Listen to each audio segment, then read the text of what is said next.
Hello बच्चों, कैसे हो आप लोग। आई होप आप लोग अच्छे होंगे और मन लगा के पढ़ाई कर रहे हैं। हम लोग क्लास 12 अकाउंट्स में change in profit sharing ratio पढ़ रहे थे। और आज हम लोग change in profit sharing ratio में हम लोग सीखने वाले हैं कि जो प्रॉफिट और लॉस और जो रिजर्व हमारे पास अनडिस्ट्रीब्यूटेड होता है, जो अकुमुलेट करके हम प्रॉफिट लॉस और रिजर्व को रखे होते हैं, और जब हमारा प्रॉफिट शेयरिंग रेशियो में चेंजिंग आती है तो उसकी अकाउंटिंग कैसे की जाए। तो चलो, बहुत ही इंटरेस्टिंग टॉपिक है, हम लोग इसको समझते हैं। चलो बच्चों, तो हम लोग शुरू करते हैं accounting treatment of reserve and accumulated profit and loss. अब देखो, शुरू करने से पहले आप लोगों को मैं समझा देता हूं कि ये रिजर्व क्या होता है, ये अकुमुलेटेड प्रॉफिट एंड लॉस क्या होता है। अब देखो बच्चों, अकुमुलेटेड को बोलते हैं अनडिस्ट्रीब्यूटेड, यानी जिसको अभी तक बांटा नहीं गया है। यानी हमने तो प्रॉफिट कमा लिए हैं लेकिन उसे अभी पार्टनर्स के बीच में अभी तक बांटे नहीं है। यानी ये जो अकुमुलेटेड वर्ड है इसको हम क्या बोलते हैं सर, उसको बोलते हैं अनडिस्ट्रीब्यूटेड। अनडिस्ट्रीब्यूटेड मतलब जिसको अभी तक हमने बांटा नहीं है। ठीक है।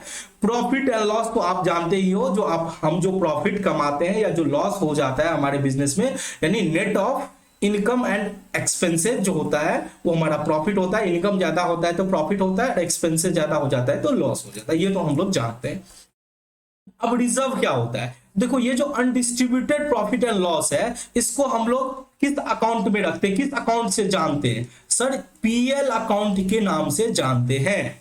पीएल अकाउंट के नाम से जानते हैं। अगर क्रेडिट होता है इसका मतलब पीएल अकाउंट क्रेडिट अगर आता है तो इसका मतलब क्या हुआ सर, प्रॉफिट हो गया। और अगर डेबिट हो जाता है तो सर इसको हम लॉस मानते हैं। ये तो हमको पता है सर कि प्रॉफिट एंड लॉस अकाउंट का जो क्रेडिट बैलेंस होता है वो प्रॉफिट होता है और डेबिट बैलेंस होता है वो लॉस होता है। पर जब इस पीएल अकाउंट को हम अलग से किसी फंड में रख देते हैं, यानी फ्यूचर में कोई कंटिजेंसी हो या फ्यूचर में होने वाले कोई भी ऐसा जिस जहां पे हमें फंड की जरूरत होता है, उसके लिए हम अलग से फंड क्रिएट करते हैं। ठीक है, किसी फंड में ट्रांसफर कर देते हैं तो वही बन जाता है रिजर्व सर। यानी आप बोल सकते हो कि ये रिजर्व जो है कहीं ना कहीं प्रॉफिट का ही हिस्सा होता है। लॉस से कभी ध्यान रखना, लॉस से कभी रिजर्व क्रिएट नहीं होगा। तो रिजर्व जो होता है हमेशा प्रॉफिट का हिस्सा होगा, यानी रिजर्व हमेशा क्रेडिट बैलेंस में होगा। ठीक है, बट दोनों भाई भाई होते हैं, दोनों का ट्रीटमेंट एक जैसा ही देखने को मिलेगा। जो प्रॉफिट एंड लॉस का क्रेडिट बैलेंस का ट्रीटमेंट होगा वही ट्रीटमेंट रिजर्व का होगा। तो ये तो समझ में आ गया, और वैसे भी आप लोग डिटेल में इसकी जानकारी क्लास 11th में ले चुके होंगे। ठीक है, अब आते हैं मुद्दे पे कि अकाउंटिंग ट्रीटमेंट कैसे किया जाए जब change in profit sharing ratio. हम कौन सा चैप्टर पढ़ रहे हैं, change in profit sharing ratio. तो हम लोग एक एग्जांपल देखते हैं और उसके थ्रू हम इस चैप्टर को समझने की कोशिश करते हैं। ए बी सी तीन पार्टनर हैं जो अपने प्रॉफिट एंड लॉस को किस रेशियो में बांटते हैं, 1:1:1। ठीक है, अब क्या हो रहा है कि ये तो उनका बांटने का, प्रॉफिट लॉस को बांटने का रेशियो था 1:1:1। अब किसी कारणवश क्या हो रहा है कि वो लोग अपने प्रॉफिट शेयरिंग रेशियो को चेंज करना चाहते हैं, यानी ये न्यू प्रॉफिट शेयरिंग रेशियो लाना चाहते हैं। क्या लाना चाहते हैं, न्यू प्रॉफिट शेयरिंग रेशियो। पुराना तो 1:1 था, अब नया जो प्रॉफिट शेयरिंग रेशियो लाना चाह रहे हैं वो लाना चाह रहे हैं 3:2:1। अब जो भी प्रॉफिट होगा उसको वो 3:1 के रेशियो में बांटेंगे। ठीक है, चलो अब आप देखो यहां पे, मान के चलो कि हमारा जो बिजनेस है बहुत लंबे सालों से चलता आ रहा है। एबीसी के बीच में जो पार्टनरशिप है बहुत लंबे सालों से चलता आ रहा है। ठीक है, चलो अब देखो, मान के चलो कि ये बिजनेस की शुरुआत इन लोगों ने 2018 में कर दिए थे 2018 में। ठीक है, और अभी हम लोगों का 2022 है। अब यहां पे ये लोग प्रॉफिट शेयरिंग रेशियो चेंज किए हैं, यहां पे वो लोग नया प्रॉफिट शेयरिंग रेशियो लेके आ रहे हैं जो कि कितना है 3:2:1। लेकिन अभी तक जो बांट रहे थे, किस रेशियो में बांट रहे थे प्रॉफिट शेयरिंग रेशियो, अभी तक उनका क्या था सर, अभी तक था 1:1:1। यानी अभी तक वो 1:1 के रेशियो में प्रॉफिट को बांटते थे। ठीक है, अब देखो,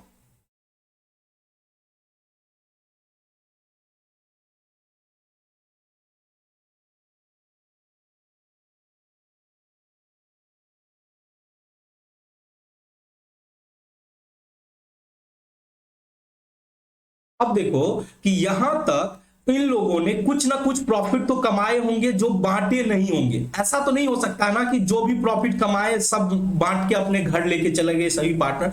कुछ प्रॉफिट तो बचा होगा, कुछ प्रॉफिट बचा होगा, कुछ रिजर्व क्रिएट हुआ होगा, ठीक है। प्रॉफिट नहीं तो हो सकता है लॉस ही बचा हो, ठीक है। अब यहां पे मैं अभी मान के चलता हूं कि हम लोग के पास कुछ प्रॉफिट बचा हुआ था जिसे हम बोलते हैं अकुमुलेटेड प्रॉफिट। क्या बोलते हैं? अकुमुलेटेड को ही अनडिस्ट्रीब्यूटेड प्रॉफिट बोलते हैं। यानी ये 2022 के शुरू में बचा हुआ था जो प्रॉफिट था हमारा, वो था 3 लाख रुपया। कितने था? 3 लाख रुपया। और कुछ रिजर्व जो प्रॉफिट में से बचा के हमने रिजर्व बना लिए थे वो थे 1,20,000। यानी कुल मिला के हमारे पास 4,20,000 का क्या था? नेट प्रॉफिट था। हम नेट प्रॉफिट इसलिए बोल रहे हैं क्योंकि रिजर्व भी प्रॉफिट का ही हिस्सा होता है, तो यानी नेट जो है वो प्रॉफिट ही था हमारा 4,20,000। ठीक है। अब यहां थोड़ा ध्यान से सतर्क होके सुनना कि देखो, अगर हम इस प्रॉफिट का कुछ नहीं करते हैं तो क्या होगा? आगे जो भी प्रॉफिट बांटा जाएगा वो किस रेशियो में बांटा जाएगा? आगे 2022 के बाद जो भी बांटा जाएगा वो सर 3:2:1 के रेशियो में बांटा जाएगा। यानी पहले जो बांटते थे वो 1:1:1 के रेशियो में बांटते थे, अब हम लोग बांट रहे हैं 3:1 के रेशियो। जरा सोचो, इस प्रॉफिट को अगर 3:1 के रेशियो में फ्यूचर में बांट दे, अभी हम कुछ नहीं करते हैं, इसका छोड़ देते हैं, और फ्यूचर में जब इस प्रॉफिट को कभी आज नहीं तो कल कभी ना कभी इस प्रॉफिट को डिस्ट्रीब्यूट किया जाएगा पार्टनर्स के बीच में, तो वो किस रेशियो में होगा? Obviously sir new profit sharing ratio, क्योंकि पुराना रेशियो तो खत्म हो चुका है। इससे क्या होगा सर? ऐसा लगता है कि अगर हम न्यू प्रॉफिट शेयरिंग रेशियो में बांट देंगे प्रॉफिट को और रिजर्व को, तो क्या होगा कि जो पार्टनर सेक्रीफाइस किया है, यानी जब रेशियो में परिवर्तन होता है तो आपने देखा कि किसी को ज्यादा प्रॉफिट में हिस्सा मिलता है, किसी को कम प्रॉफिट में हिस्सा मिलता है। जिसको कम मिलता है उसी को हम सेक्रीफाइसिंग पार्टनर बोलते हैं, और जिसको ज्यादा प्रॉफिट में हिस्सा मिलता है उसको गेनिंग पार्टनर। तो अगर sir new profit sharing ratio में इस प्रॉफिट को बांटा जाए तो क्या होगा कि जो सेक्रीफाइस किया है उसको नुकसान हो जाएगा सर। तो ऐसा करना उचित नहीं होगा, बिल्कुल गलत हो जाएगा, क्योंकि ये जो मेरा मेहनत प्रॉफिट है वो पास्ट के एफर्ट के वजह से अराइज हुआ है, ना कि फ्यूचर के वजह से। तो पास्ट में तो हम लोगों ने डिसाइड किया था 1:1:1 में बांटेंगे, ठीक है। इसको हम कैसे न्यू प्रॉफिट शेयरिंग रेशियो में बांट सकते हैं? तो ये हमारा प्रॉब्लम है। अब इसका सॉल्यूशन क्या होना चाहिए? जरा आप लोग फटाफट दिमाग लगा के बताओ कि इसका क्या सॉल्यूशन होगा।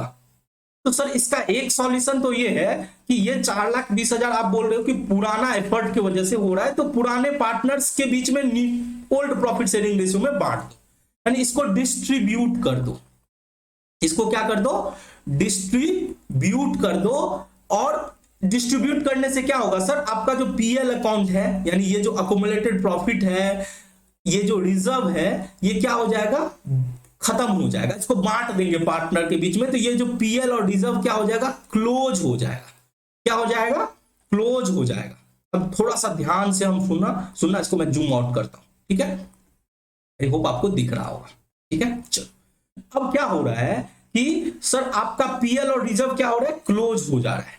और हम क्या कर रहे हैं? इस प्रॉफिट को बांट देंगे तीनों पार्टनर के बीच में। किस रेशियो में? डिस्ट्रीब्यूट कर देंगे हम लोग सर इसे ओल्ड प्रॉफिट शेयरिंग रेशियो में।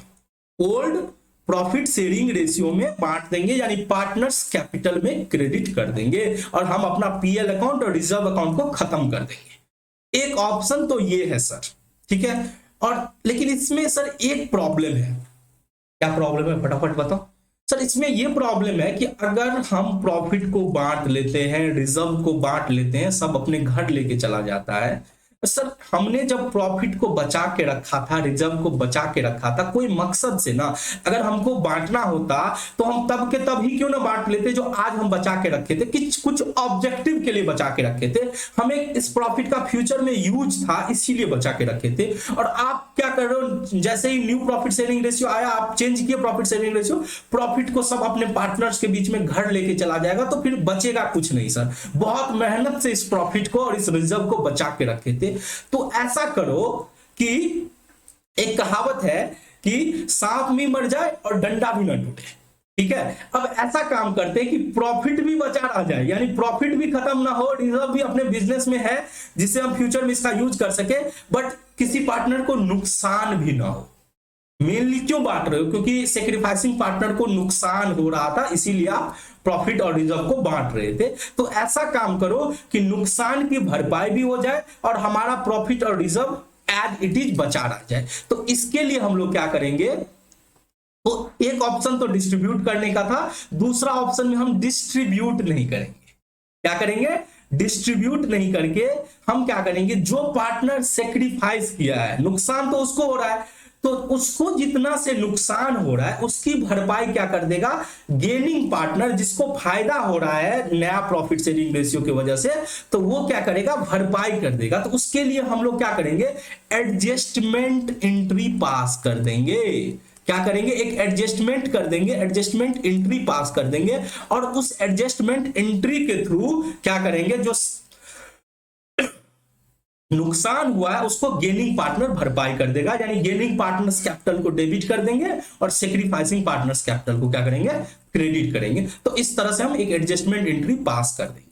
ठीक है, तो यहां पे क्या हो रहा है, एडजस्टमेंट एंट्री जब पास करेंगे तो यहां पे पीएल अकाउंट और जो हमारा रिजर्व अकाउंट है वो क्लोज नहीं हो रहा है, वो एज इट इज है। यहां पे नॉट क्लोज, यहां पे क्लोज नहीं हो रहा है। क्लियर है कि यहां पे पीएल और रिजर्व जो है वो क्लोज नहीं हो रहा है, वहां पे एज इट इज है। बस हम क्या करेंगे, एक एडजस्टमेंट, पहले तो हम सेक्रीफाइसिंग रेशियो और गेनिंग रेशियो निकाल लेंगे, उसके हिसाब से देखेंगे पार्टनर को कितना नुकसान हुआ है, जो नुकसान हुआ है वो गेनिंग पार्टनर अपना भरपाई कर देगा। जो भी भरपाई होता है, जो कुछ भी बांटा जाता है या कुछ होता है, तो वो तो सर कैपिटल अकाउंट के थ्रू होता है। तो capital account gaining partners capital को डेबिट कर देंगे और सेक्रीफाइसिंग पार्टनर्स कैपिटल को क्रेडिट करेंगे। तो आई होप ये पॉइंट आपको समझ में आ गया कि हमारे पास दो ऑप्शन है, हमारे पास दो ऑप्शन है रिजर्व और अक्यूमुलेटेड प्रॉफिट एंड लॉस की अकाउंटिंग करने के लिए। ठीक है, अब इसको मैं जूम इन करता हूं तो आप लोग को अच्छे से दिख जाएगा। यहाँ पे मेरे को लगता है कि कोई इशू नहीं है, आप लोग देख सकते हैं। ठीक है, चलो तो ये हो गया। अब हम इसी एग्जांपल को आप लोग को दोनों ऑप्शन से करके दिखाते हैं तो आपको क्लैरिटी हो जाएगा। ठीक है, दोनों ऑप्शन से आप देखो। एक ऑप्शन हमने क्या बोला, ऑप्शन वन क्या है कि हमें प्रॉफिट को बांटना है। ऑप्शन वन क्या है कि अक्यूमुलेटेड प्रॉफिट को बांटना है। When accumulated profit and loss, जो भी हो, accumulated profit and loss and reserve को क्या करना है, डिस्ट्रीब्यूट करना है। When accumulated profit and loss and reserve को डिस्ट्रीब्यूट करना है, यानी इस अकाउंट को बंद करना है। When accumulated profit and loss and reserve account to be close, इसका खाता बंद करना है, क्लोज करना है, टू बी क्लोज। यानी आप इसे बोल सकते हो कि हम बांट रहे हैं, प्रॉफिट्स एंड लॉस और रिजर्व को बांट रहे हैं। तो उसके लिए हम क्या एंट्री करते हैं, सर उसके लिए एंट्री करते हैं कि हमारे पास प्रॉफिट था 3 लाख और रिजर्व था 1,20,000। तो हम क्या करते हैं, पीएल अकाउंट को डेबिट करते हैं, पीएल अकाउंट को क्या करते हैं, डेबिट करते हैं, और रिजर्व को भी डेबिट करते हैं, क्योंकि हमें बंद करना है, क्लोज करना है। इनका क्रेडिट बैलेंस था तो हमने क्या किया, ये माइनस करना है, यानी इसको खत्म करना है, तो हमने डेबिट कर दिया, रिजर्व को भी क्या कर दिया, डेबिट कर दिया, और तीनों पार्टनर यानी ए बी सी के बीच में हम बांट देंगे, ए बी सी के बीच में बांट देंगे, खाता क्लोज कर देंगे। प्रॉफिट था 3 लाख और रिजर्व था 1,20,000, तो हम बांटेंगे, यानी 4,20,000 हुआ, 4,20,000 को 1/3 कर देंगे तो कितना हो जाएगा, सर ए को मिलेगा 1,40,000, बी को भी मिलेगा 1,40,000 और सी को मिलेगा 1,40,000। हम प्रॉफिट एंड रिजर्व को बांट देंगे। ठीक है, अब देखो यहाँ पे एक ऑप्शन ये भी हो सकता है कि सर ये प्रॉफिट जो है 3 लाख के बदले में लॉस हो जाता 3 लाख, तो क्या होता, अगर लॉस हो जाता तो ये एबीसी जो क्रेडिट हुआ है उसको हम क्या कर देते हैं, डेबिट कर देते हैं, क्योंकि पार्टनर्स कैपिटल को कुछ देना है तो क्रेडिट करते हैं, और उसको कम करना है तो हम डेबिट कर देते। तो अगर लॉस हो जाता तो हम एबीसी को क्या करते थे, डेबिट कर देते, टू पीएल अकाउंट करते हैं। ठीक है, चल तो ये ऑप्शन तो ऑप्शन 1 था। अब बात करते हैं ऑप्शन 2 की। ऑप्शन 2 क्या है कि यहां पे accumulated profit and reserve account close नहीं करना है। When the accumulated profit and reserve account are not closed, not close. यहाँ पे क्लोज नहीं करना है, बल्कि हमें क्या करना है, एडजस्टमेंट एंट्री प्रिपेयर करना है। टू एडजस्टमेंट एंट्री, यहाँ पे one single adjustment entry prepare करना है। एडजस्टमेंट एंट्री यहाँ पे प्रिपेयर हो गया। चलो एडजस्टमेंट एंट्री प्रिपेयर करना है। तो इसके लिए क्या करेंगे सर, इसके लिए हमारे पास स्टेप वाइज करेंगे। सबसे पहला स्टेप क्या होगा, सबसे पहला स्टेप होगा कि हमको ये देखना है कि नेट इफेक्ट कितना है, यानी हमें नेट में प्रॉफिट हो रहा है या लॉस हो रहा है। तो हमारा नेट इफेक्ट देखना है, नेट इफेक्ट, ठीक है, net effect of profit and loss and reserve. इसका नेट इफेक्ट देखना है कि हमें पॉजिटिव में आ रहा है या निगेटिव में आ रहा है। तो सर पीएल अकाउंट आपने बोला क्रेडिट बैलेंस है, यानी 3 लाख, ये क्रेडिट है, प्रॉफिट है, और दूसरा रिजर्व है। रिजर्व कितने का है सर, 1,20,000। तो कितना हो गया सर, 4,20,000। ये नेट इफेक्ट हो गया। दूसरा स्टेप है कि आप सेक्रीफाइसिंग और गेनिंग रेशियो निकालो। स्टेप 2 क्या हो जाएगा, calculation of sacrificing ratio and gaining ratio. Sacrificing ratio and gaining ratio, sacrificing ratio and gaining ratio. तो सर सेक्रीफाइसिंग रेशियो का फॉर्मूला होता है कि ओल्ड रेशियो, ओल्ड शेयर, यानी old ratio minus new ratio, ठीक है। तो इस तरह से हम लोग sacrificing ratio and gaining ratio निकाल लेंगे। चलो निकालते हैं हम लोग ए, बी और सी का sacrificing ratio and gaining ratio. तो सर ए का शेयर था 1/3, क्योंकि हम लोग बांट रहे थे 1:1, तो बी का भी 1/3, सी का भी 1/3, ये हो गया। माइनस न्यू रेशियो, तो न्यू रेशियो क्या था सर, 3:1 था, तो 3/6 हो जाएगा, माइनस 2/6 हो जाएगा, माइनस 1/6 हो जाएगा। अब फटाफट देखो, एलसीएम हो गया 6, यानी 2 माइनस 3, यानी माइनस में निकला है 1/6। इसका मतलब क्या हुआ सर, इसने गेन किया, ए ने क्या किया है, गेन किया है। अब बात कर लेते हैं इसका 6, यानी 2 माइनस 2, यानी इसको तो कुछ भी नहीं हुआ, ना गेन किया है ना सेक्रीफाइस किया है। अब बात करते हैं सी की। तो सर सी का 6, यानी 2 माइनस 1, 1/6, यानी सी ने क्या किया, सेक्रीफाइस किया है। इसका मतलब क्या हुआ कि change in profit sharing ratio की वजह से सी को तो नुकसान हुआ है, बट ए को फायदा होगा। यानी इसमें क्या करेगा, ए सी को कंपनसेट करेगा, ए सी को क्या करेगा, कंपनसेट करेगा। तो हम क्या करेंगे, अब निकाल लेंगे शेयर कि कितना कंपनसेट करना है। तो स्टेप 3 क्या करेंगे हम लोग, अब बात करेंगे स्टेप 3 की। स्टेप 3 क्या, स्टेप 3 में होगा कैलकुलेशन होगा कि कितना शेयर मिलना चाहिए। कैलकुलेशन ऑफ सेक्रीफाइसिंग पार्टनर का शेयर कितना होगा, सेक्रीफाइसिंग पार्टनर्स शेयर, यानी कितना से उसको नुकसान होने वाला था। तो सर टोटल जो है हमारा 4,20,000 था, और उसको नुकसान हुआ है 1/6, तो इसको 4,20,000 इंटू 1/6 कर दो, तो कितना हो जाएगा सर, 1/6 करोगे तो हो जाएगा 70,000, 70,000 हो जाएगा।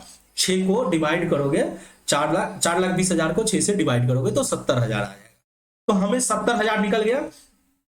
अब हम लोग सर क्या करेंगे, अब हम लोग एक एडजस्टमेंट जर्नल एंट्री पास करेंगे स्टेप 4 में। स्टेप 4 में क्या पास करने वाले हैं, एडजस्टमेंट जर्नल एंट्री। तो एडजस्टमेंट जर्नल एंट्री क्या होगा, फटाफट मुझे बताओ। एडजस्टमेंट जर्नल एंट्री सर होगा जो हमारा गेनिंग पार्टनर है, यानी ए को हम डेबिट करने वाले हैं और सी को हम क्रेडिट करने वाले हैं। एडजस्टमेंट जर्नल एंट्री क्या एंट्री हो जाएगा सर, ए को हम डेबिट करेंगे, एज कैपिटल अकाउंट डेबिट हो जाएगा, एज कैपिटल अकाउंट डेबिट हो जाएगा टू सीज कैपिटल। तो कितना से सर, 70,000 से। हमने ए को क्यों डेबिट किए हैं, क्योंकि सर ए जो है वो गेन कर रहा था, ए को फायदा मिल रहा था, तो इसीलिए हमने उसको उससे पैसा लेके सी को दे दिया, क्योंकि सी जो था वो सेक्रीफाइस कर रहा था। वो क्या कर रहा था, सेक्रीफाइस कर रहा था। तो इस हिसाब से हमें, अगर हमें बोला जाए कि बुक्स में आपको पीएल अकाउंट और रिजर्व अकाउंट को क्लोज नहीं करना है, बल्कि एक सिंगल एंट्री पास करके क्या करना है, आपको इसको एडजस्टमेंट कर लेना है। ठीक है। या अगर सर क्वेश्चन में कुछ भी ना बोले, अगर क्वेश्चन में कुछ नहीं बोलता है तो कौन सा ऑप्शन फॉलो करेंगे? हमेशा ऑप्शन 1 फॉलो करना है। ठीक है। तो अभी तक हमने आपको क्या बताया? अभी तक बताया कि इसको बांटने का 2 तरीका होता है। अब ये स्पेलिंग गलत है, इसको ठीक कर लो। एक्यूमुलेटेड का ACCUMALATED होता है। ठीक है। चलो, तो इसका 2 ऑप्शन होता है, एक तो हम डिस्ट्रीब्यूट कर देंगे डायरेक्ट, और दूसरा एडजस्टमेंट एंट्री पास कर देंगे। इसको हम लोग फटाफट नोट कर लेते हैं इसको डिटेल में, जिससे कि हम लोग के पास एक एग्जांपल से हम लोग क्लैरिटी भी मिल गया, और इसको नोट कर लेते हैं कि हमको कैसे इसको प्रोसीड करना है। ठीक है। चलो बच्चों, अब आप लोग फटाफट अपने रजिस्टर में इस कॉन्सेप्ट को नोट कर लो। हमने एग्जांपल के थ्रू इसको समझ लिया। अब हम लोग फटाफट इसको नोट करते हैं। तो इसके हमने कितने ऑप्शन देखे सर? हमने 2 ऑप्शन देखे। एक ऑप्शन में क्या बोला जाता है कि चलो प्रॉफिट को बांट दो, प्रॉफिट को क्या करो, बांट दो। और दूसरा में बोलता है प्रॉफिट को हम बांटते नहीं है, हम लोग क्या करते हैं, जो सेक्रीफाइसिंग पार्टनर है उसको जो नुकसान हुआ है उसको गेनिंग पार्टनर भरपाई कर देगा एडजस्टमेंट एंट्री के थ्रू। तो ऑप्शन 1 सबसे पहले आप नोट करोगे, ऑप्शन 1। ऑप्शन 1 में हमने क्या देखा कि सर ऑप्शन 1 में क्या हो रहा है कि अकाउंट्स को क्लोज करना है। कौन कौन सा अकाउंट्स? पीएल अकाउंट होगा या फिर रिजर्व अकाउंट्स होगा, जो भी अकाउंट्स है इनको क्लोज करना है। Reserve accounts to be close, to be close. ठीक है। यहां पे हम क्या कर रहे हैं, डिस्ट्रीब्यूट कर रहे हैं। यहां पे क्या कर रहे हैं, डिस्ट्रीब्यूट कर रहे हैं प्रॉफिट एंड लॉस को, डिस्ट्रीब्यूट कर रहे हैं प्रॉफिट लॉस एंड रिजर्व को। ठीक है। दूसरा ऑप्शन हमने क्या देखा कि सर दूसरा ऑप्शन में हम क्या करते हैं, प्रॉफिट लॉस को बांटते नहीं है, बल्कि एक एडजस्टमेंट एंट्री करते हैं। ठीक है। यानी यहां पे जो पीएल अकाउंट और रिजर्व अकाउंट है वो क्लोज नहीं होता।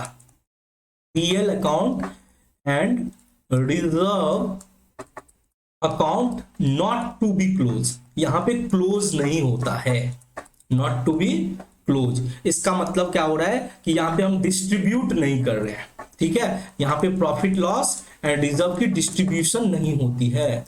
Profit loss and reserve not to be distributed. ये वर्डिंग मैं अलग अलग क्यों लिखा रहा हूं, क्योंकि आपके क्वेश्चन में ये अलग अलग तरह की वर्डिंग आ सकती है। ठीक है। यानी आपको ये बोल सकता है कि अकाउंट्स क्लोज नहीं करना है, या आपको ये बोल सकता है पीएल एंड रिजर्व को डिस्ट्रीब्यूट नहीं करना है। तो आपको ये सारी वर्डिंग आपको पता होनी चाहिए।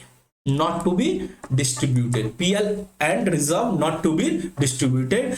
और एक ऑप्शन ये भी हो सकता है कि आपको ये बोले कि आपको सिंगल एडजस्टमेंट एंट्री पास करना है, सिंगल एडजस्टमेंट एंट्री पास करना है।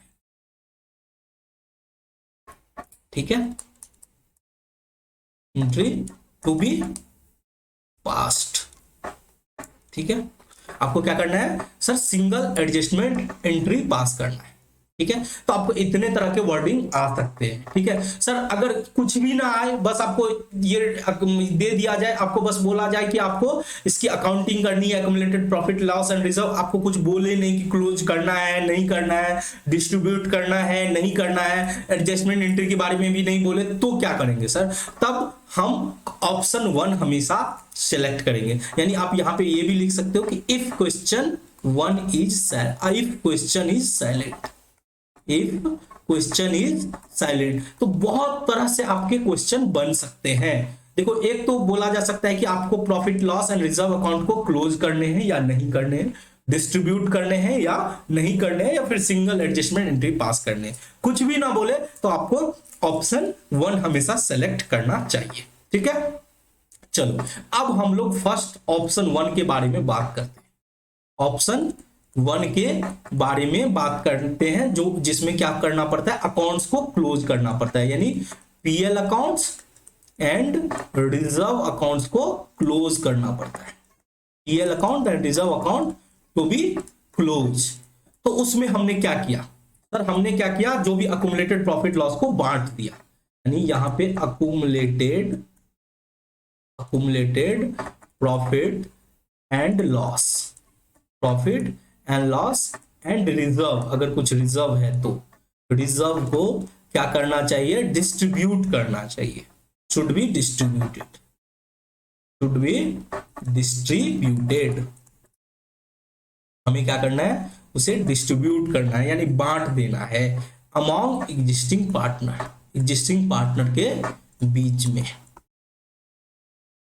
अमॉन्ग एग्जिस्टिंग पार्टनर, उसे क्या करना है, बांट देना है। किस रेशियो में बांट देना है सर, उसके प्रॉफिट शेयरिंग रेशियो जो ओल्ड है उस रेशियो में, in their old profit sharing ratio, in their old profit sharing ratio.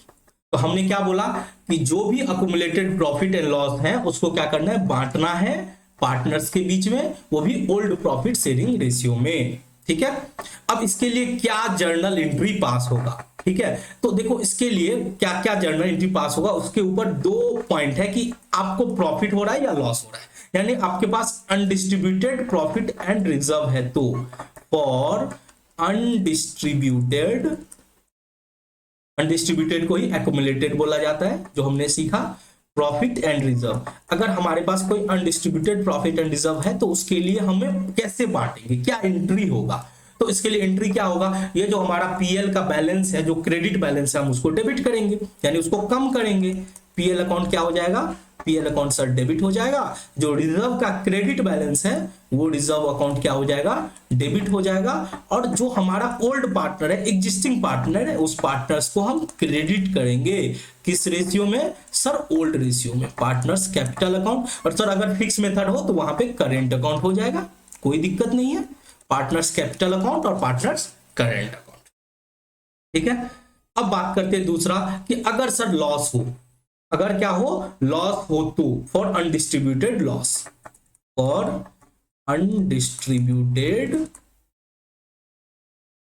Loss, ठीक है, अनडिस्ट्रीब्यूटेड लॉस हो या फिर डिफर्ड रेवेन्यू एक्सपेंडिचर हो, कोई deferred revenue, undistributed loss and deferred revenue expenditure, तो उसके लिए क्या एंट्री करेंगे, डिफर्ड रेवेन्यू एक्सपेंडिचर के लिए और अनडिस्ट्रीब्यूटेड लॉस के लिए क्या एंट्री करेंगे, तो सर उसके लिए चूंकि लॉस है तो लॉस से तो पार्टनर को नुकसान होगा सर, उसको कैपिटल अकाउंट को डेबिट करेंगे, यानी यहां पे हम सर पार्टनर्स कैपिटल अकाउंट क्या करेंगे सर, डेबिट करेंगे, पार्टनर्स कैपिटल या फिर करेंट अकाउंट जो भी है उसको हम क्या करेंगे, डेबिट करेंगे। और क्रेडिट किसको करेंगे सर, तो जो हमारा लॉस है उसका डेबिट बैलेंस था तो हम उसके को क्रेडिट करेंगे, और जो हमारा कोई जो भी डिफर्ड रेवेन्यू एक्सपेंडिचर था उसको भी हम क्या करेंगे, क्रेडिट करेंगे, डिफर्ड रेवेन्यू। ठीक है, चलो, तो इस तरह से ऑप्शन वो 1 होगा जिसमें हमें जर्नल एंट्री करना है और बाकी कुछ भी नहीं करना है, बस प्रॉफिट एंड लॉस और रिजर्व को बांट देना है। ठीक है, चलो अब बात कर लेते हैं ऑप्शन 2 की, इसकी बात करते हैं ऑप्शन 2, जहां पे अकाउंट्स को क्लोज नहीं करना है, accounts not to be close, यानी ये जो हमारा पीएल अकाउंट्स है या रिजर्व अकाउंट्स है उनको क्लोज नहीं करना है, बल्कि एक एडजस्टमेंट एंट्री पास करना है, PL account and reserve accounts not to be close, not to be close, तो क्या एंट्री होगा, क्या स्टेप होगा, तो देखो इसमें सबसे पहला स्टेप होता है कि आप स्टेप 1 में नेट इफेक्ट निकाल लो, आप स्टेप 1 में क्या करोगे, नेट इफेक्ट निकाल लो कि आपको प्रॉफिट हो रहा है या लॉस हो रहा है, यानी आपका प्रॉफिट लॉस रिजर्व सब मिला के आपको नेट इफेक्ट निकालने हैं, कैलकुलेट कर लो, कैलकुलेट कर लो net effect, net effect of profit reserve and losses, profit reserve और लॉसेस का जो नेट इफेक्ट है उसको आप फटाफट कैलकुलेट कर लो। ठीक है सर, दूसरा स्टेप है कि आपको गेनिंग और सेक्रीफाइसिंग रेशियो निकालना होगा, कैलकुलेट कर लो, कैलकुलेट कर लो gaining and sacrificing ratio, calculate gaining and sacrificing ratio. ठीक है, चलो स्टेप 3 में क्या करेंगे सर, हमने गेनिंग और सेक्रीफाइसिंग रेशियो निकाल लिया, उसके बाद हम देखेंगे कि जो सेक्रीफाइस किया पार्टनर उसका कितना शेयर होगा, कैलकुलेट कर लो gaining and sacrificing partner share, calculate कर लो gaining and sacrificing partner share and sacrificing partner share. Gaining और सेक्रीफाइसिंग पार्टनर शेयर हम लोग क्या करेंगे, कैलकुलेट कर लेंगे। ठीक है, अब हमने गेनिंग और सेक्रीफाइसिंग पार्टनर शेयर भी निकाल लिया। उसके बाद हमें क्या करना है, एडजस्टमेंट एंट्री पास करना है। स्टेप 4 में क्या करना है, पास करना है एडजस्टमेंट जर्नल एंट्री, पास करना है एडजस्टमेंट जर्नल एंट्री। अब जब हम एडजस्टमेंट जर्नल एंट्री पास करेंगे तो उसमें भी हमको देखना पड़ेगा कि हमारा पॉजिटिव इफेक्ट आ रहा है या फिर निगेटिव इफेक्ट पड़ रहा है। ऐसा तो नहीं कि हमारा प्रॉफिट लॉस और रिजर्व में लॉस ज्यादा हो गया तो पॉजिटिव और या पॉजिटिव हो गया। तो अगर हमारा प्रॉफिट आ रहा है, पॉजिटिव इफेक्ट है, यानी नेट में हमारा क्या हो रहा है, इफेक्ट में अगर हमारा नेट इफेक्ट प्रॉफिट आ रहा है, पॉजिटिव इफेक्ट में प्रॉफिट आ रहा है, तो हम क्या एंट्री करेंगे, सर हम गेनिंग पार्टनर को डेबिट करेंगे, सेक्रीफाइसिंग को क्रेडिट करेंगे, क्योंकि सेक्रीफाइसिंग को पार्टनर को मिलना चाहिए। ठीक है, क्या एंट्री हो जाएगा, gaining partners capital account debit to sacrificing partners capital account, gaining partners capital account debit to sacrificing partners capital account.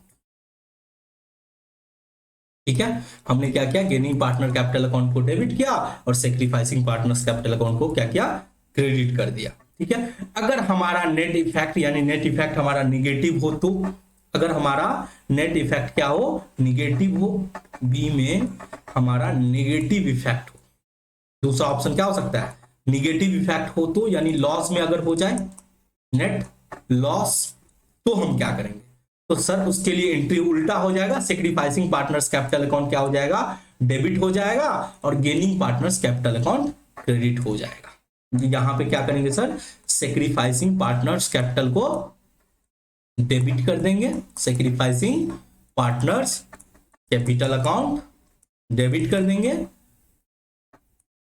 To gaining partners.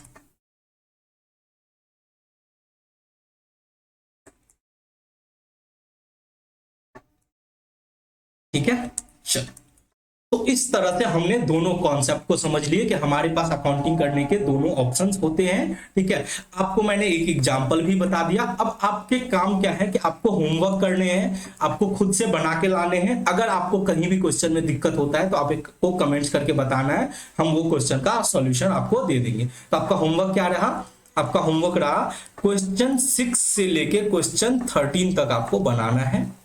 ये आपके प्रैक्टिकल प्रॉब्लम्स के बुक में, डॉक्टर एस के सिंह के बुक में मिल जाएगा। और दूसरा जो एग्जांपल्स हैं वो बनाने हैं आपको क्वेश्चन नंबर 9 से, एग्जांपल नंबर 9 से लेके 13 तक आपको बनाने हैं। तो ये आप जरूर करके लाइएगा, तो इससे आपका ये कॉन्सेप्ट सारा क्लियर हो जाएगा। ठीक है, चलो फिर मिलते हैं नेक्स्ट वीडियो में, तब तक के लिए जय हिंद।